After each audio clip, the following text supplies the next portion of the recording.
Hai sahabat konter, assalamualaikum warahmatullahi wabarakatuh. Balik lagi di channel saya, Muciri, sebuah channel yang membahas seputar dunia konter. Oke, bagi kalian yang baru aja menonton video dari channel ini, terus kalian punya keinginan untuk menjadi pengusaha konter, kalian tepat banget untuk menonton video ini. Nah, di video kali ini saya akan membahas tentang bagaimana sih cara membuka usaha konter dengan modal yang menurut saya sih nggak terlalu besar, yaitu dengan modalnya 5 juta rupiah. Nah, kira-kira pembagiannya yang tepat itu untuk apa aja sih? Kalian boleh buat untuk cek video ini dan lihat video ini sampai selesai. Oke ya, nggak usah pengalaman, kita langsung aja bahas. Oke, bagi kalian yang udah mempunyai uang sekitar 5 juta rupiah dan punya keinginan atau cita-cita untuk menjadi pengusaha konter atau mencoba usaha konter, boleh banget untuk mencatat hal ini baik-baik agar kalian itu melangkahnya lebih bagus menurut saya dibandingkan kalian nggak punya arahan kan. Oke, langsung saja saya bahas. Dengan uang 5 juta kalian bisa belanja apa aja. Yang pertama yaitu kalian belanjakan uang senilai 1 juta rupiah untuk membeli etalase. Etalasenya kalau bisa kalian cari second saja.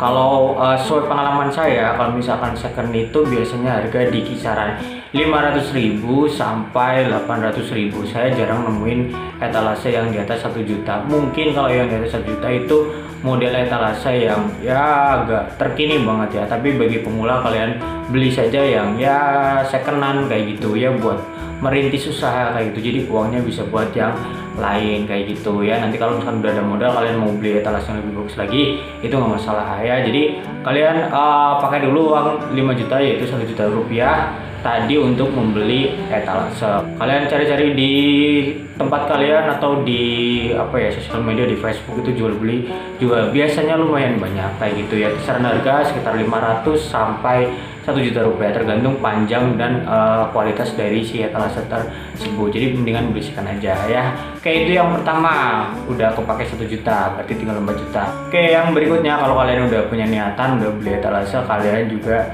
siapin uang sekitar 300.000 saja dulu untuk deposit pulsa. Oke, bagi pemula saya lebih sarankan untuk yang memakai aplikasi saja, jangan yang satu-satu dulu karena biar nggak terlalu terbebani ya. Nominalnya sekitar ya untuk deposit pertama sekitar 300.000 rupiah, itu juga udah lumayan bagus kayak gitu. Kalian sambil berjalan kayak gitu, nanti kalau misalkan mau ditambah mau 500.000 atau berapa itu boleh juga, karena kalau misalkan zaman sekarang sih memang untuk pembayaran itu macam-macam banget, bisa untuk PDAM atau yang lain kayak gitu. Jadi listrik itu juga sekali pakai lumayan banyak. Tapi kalau misalkan kalian itu terlalu kebanyakan situ, kalau menurut saya juga mending ke yang lain dulu. Kalau 300.000 itu menurut saya udah lumayan pas ya. Jadi udah ada yang keluar 1 juta untuk etalase, udah keluar lagi 300.000 untuk deposit pertama ya.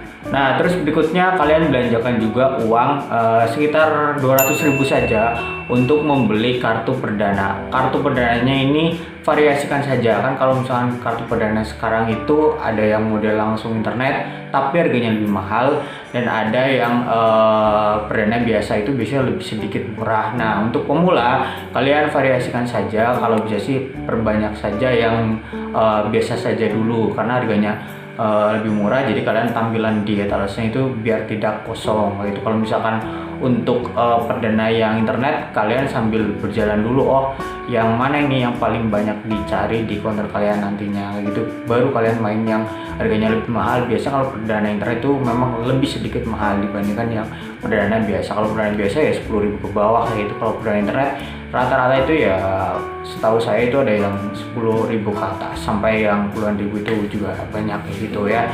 Jadi 200.000 saja untuk awalan cukup kayak gitu ya.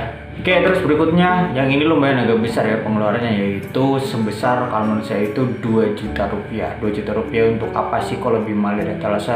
Ya, 2 juta rupiah ini kalian belanjakan untuk membeli voucher internet ya. Jadi 2 juta itu menurut saya bagi awalan itu sudah cukup bagus. Nah, namun ada beberapa tips ya untuk kalian jika mau membeli voucher internet. Tips yang pertama saya tambahin ya, kalian itu harus survei dulu di sekitar kalian, di counter kalian yang mau dibuka itu yang paling banyak dipakai sama konsumen itu provider apa. Kalian sebelum belanja coba tanya-tanya atau yang main-main ke counter, kira-kira yang paling banyak itu apa. Misalkan yang paling ramai itu kayaknya nanti di counter kalian penggunanya itu Indosat, kalian perbanyak aja di Indosat, jangan kalian perbanyak di Telkomsel. Kemungkinan malah nanti kalian perputarannya nggak cepet kayak gitu ya. Jadi itu tipsnya. Terus tips yang kedua untuk belanja voucher internet, yaitu kalian piece-nya itu jangan terlalu banyak, langsung 100 piece kayak gitu, enggak. Kalian bagi-bagi saja, misalkan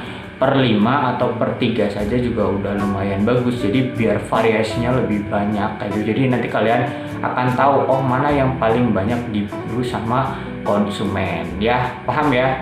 Terus sekarang kita lanjut ke yang berikutnya, yaitu kalian membelanjakan uang sekitar Rp300.000 untuk membeli RAM itu kayak yang di belakang itu ya, jaring lah kayak gitu ya, dan juga plus gantungannya. Nah itu sekitar, kalau awalan ya buat tampilan seadanya dulu, kalian 300.000 saja itu cukup. Biasanya kalau RAM itu harganya 50.000, kalau misalkan gantungannya itu sekitar 2.000. Kalau beli banyak ya mungkin bisa kurang ya, sekitar 300.000 untuk awalan menurut saya udah cukup buat tampilan lah ya di counter kalian. Itu fungsi dari RAM dan gantungannya. Nah terus berikutnya, karena udah ada RAM, udah ada gantungan, berarti kalian tinggal beli aksesoris. Nah kira-kira nominalnya berapa sih yang kita alokasikan untuk membeli aksesoris? Kalau menurut saya kalian belinya ini lumayan agak banyak ya, karena expirednya lama, jadi nggak masalah sih beli banyak, yaitu sekitar Rp700.000. Itu menurut saya udah lumayan bagus bagi yang mau membuka usaha counter di awalan. Rp700.000 itu aksesorisnya yang kira-kira paling cepet tuh apa bang? Yang pertama itu biasanya charger, terus tempered glass, terus headset lah, itu yang standar diburu dan dicari sama konsumen kayak gitu aja ya. Oke, kalau yang lain ya nyusul-nyusul kayak kabel data boleh lah 1-2 kalian sediain kayak gitu. Rp700.000 udah bisa kok beberapa item itu tadi kalian beli ya. Jadi totalnya itu sudah sekitar Rp4.500.000, berarti tinggal Rp500.000 dong ya. Nah Rp500.000 ini buat kalian apa? Nah Rp500.000 ini mending kalian jangan belanjakan dulu, ini uang sebagai modal perputaran. Karena kalau nggak ada dana cadangan itu biasanya kalian akan bingung ya, karena kosong udah dibelanjakan semua. Nah itu biasanya kurang sehat kayak gitu ya. Kalian belum beli banner atau yang lainnya kayak gitu kan ya.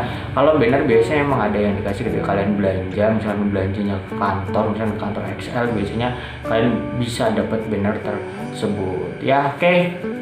Kurang lebih seperti itu sahabat counter tentang bagaimana cara membagi modal Rp5 juta ini agar kalian udah bisa membuka usaha counter. Semoga video ini bermanfaat, semoga kalian cepat punya usaha counter. Sampai ketemu lagi di video selanjutnya. Assalamualaikum warahmatullahi wabarakatuh.